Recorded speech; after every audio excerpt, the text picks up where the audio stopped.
Hello दोस्तों, कैसे हैं आप लोग। और इस वीडियो में हम लोग पार्टनरशिप पे क्वेश्चन देखेंगे।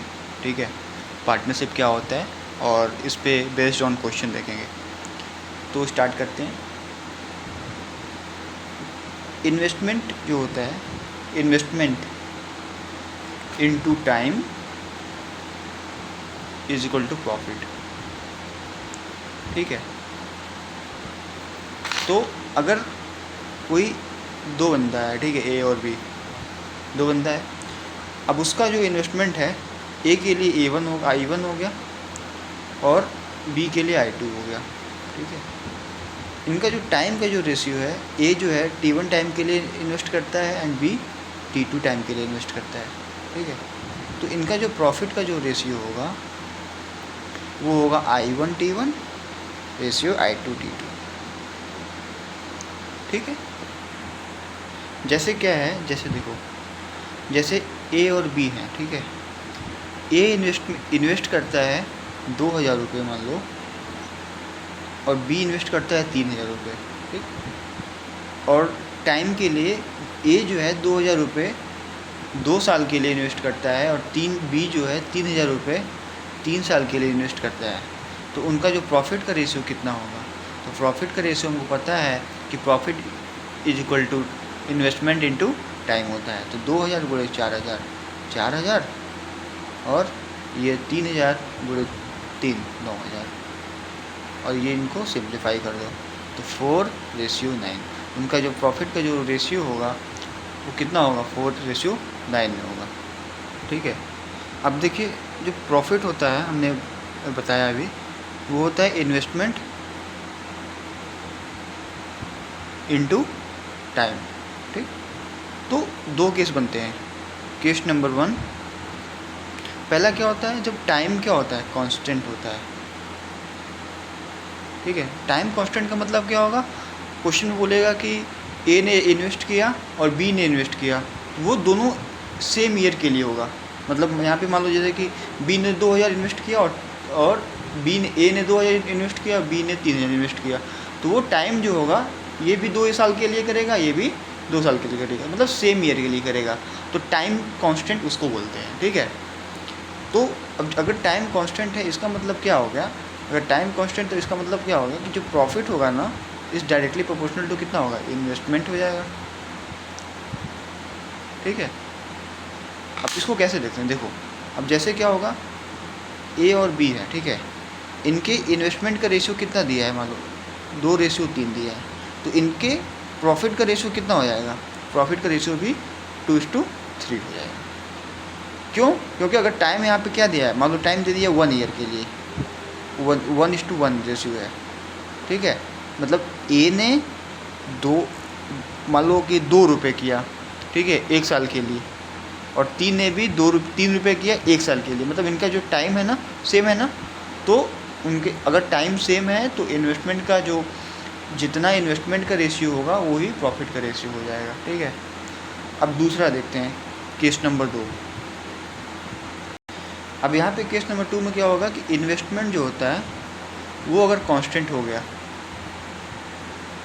इसका मतलब ये हुआ कि अगर ए और बी हैं, अगर ये बराबर बराबर इन्वेस्ट करते हैं, मान लो ए ने 1,000 इन्वेस्ट किया और बी ने भी 1,000 इन्वेस्ट किया, तो वहाँ पे जो, और ये 2 और 3 का, ये 2 साल के लिए किया, ये 3 साल के लिए, तो वहाँ पे प्रॉफिट का जो रेशियो होगा,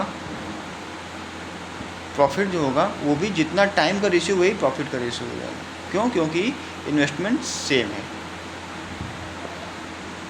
और टाइम बराबर क्या होगा, टाइम बराबर होगा प्रॉफिट अपॉन इन्वेस्टमेंट होगा ना।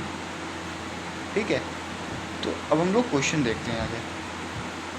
देखो, दिया है कि 2 partners Deepa and Jiya start a business by investing 50,000 and 40,000 respectively. What will be the ratio of their profits at the end of the year? दो लोग हैं, दीपा हैं एंड जिया हैं। ठीक है, वो एक बिज़नेस स्टार्ट करते हैं, और वो दीपा ने 50,000 इन्वेस्ट किया है और जिया ने 40,000 इन्वेस्ट किया है। ठीक है, तो एक दीपा हो गई, चलो एक दीपा हो गई, एक जिया हो गई, ऐसे लिख लेते हैं। इन्होंने कितना इन्वेस्ट किया, तो एक यहाँ पे इन्वेस्ट कितना किया, दीपा ने किया 50,000 और जिया ने किया 40,000।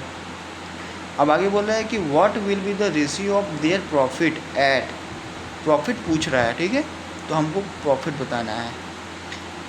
अब यहाँ पे लिखा है at the end of the year, मतलब एक साल बीत जाने के बाद साल के अंत में उनका रेशियो क्या होगा। तो इसका मतलब ये हुआ कि यहाँ पे टाइम क्या है, कांस्टेंट है। तो टाइम कांस्टेंट मतलब मान लो 1 ईयर उन्होंने लिया, ठीक, 1 साल लिया, तो जो रेशियो इन्वेस्टमेंट का होगा वही रेशियो क्या होगा, टाइम का होगा।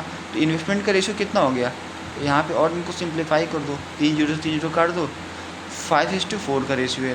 तो प्रॉफिट का रेशियो कितना हो जाएगा, 5:4 का हो जाएगा, ऑप्शन नंबर ए, ठीक है।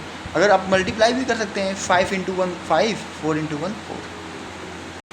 अब नेक्स्ट क्वेश्चन देखो, तो Raju and Sanju started a business by investing 36,000 and 63,000, find the share of each out of the annual profit of 5500।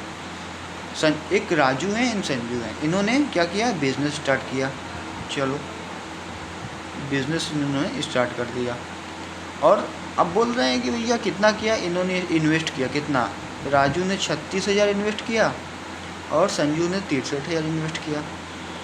अब बोल रहे हैं कि फाइंड करिए share of each out of the annual profit of 5500, मतलब इनको टोटल कितना प्रॉफिट हुआ, 5500 का प्रॉफिट हुआ। तो बताइए राजू को कितना प्रॉफिट हुआ और संजू को कितना प्रॉफिट हुआ।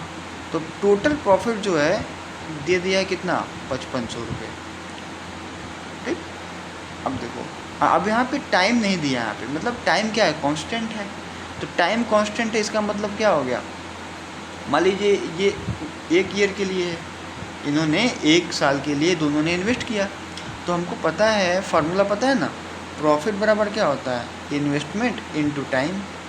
तो इन्वेस्टमेंट कितना हो जाएगा इनका, तो अब देखो इनका और सिंप्लीफाई कर लो रेशियो को, ठीक है।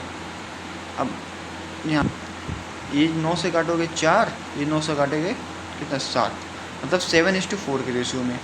तो ये कितना आ जाएगा 4, यहाँ पे कितना आ जाएगा 4:7, ठीक हो गया ना, ठीक है। अब देखो, अब यहाँ पे क्या दिया है कि जो टोटल प्रॉफिट, अब ये हमारा प्रॉफिट है, तो अब टोटल प्रॉफिट कितना दिया है 5500। तो टोटल ये क्या पे 4 यूनिट है, ये 7 यूनिट है, मतलब 11 की वैल्यू कितनी हुई है 5500। तो 1 की वैल्यू कितनी हो जाएगी, 11 की वैल्यू कितनी है 5500, तो 1 की वैल्यू 500। तो राजू का जो प्रॉफिट है वो कितना यूनिट है, 4 यूनिट है ना। तो 4 यूनिट की वैल्यू कितनी हो जाएगी, 4 × 5500 500, और इनकी कितना हो जाएगी 7 × 500।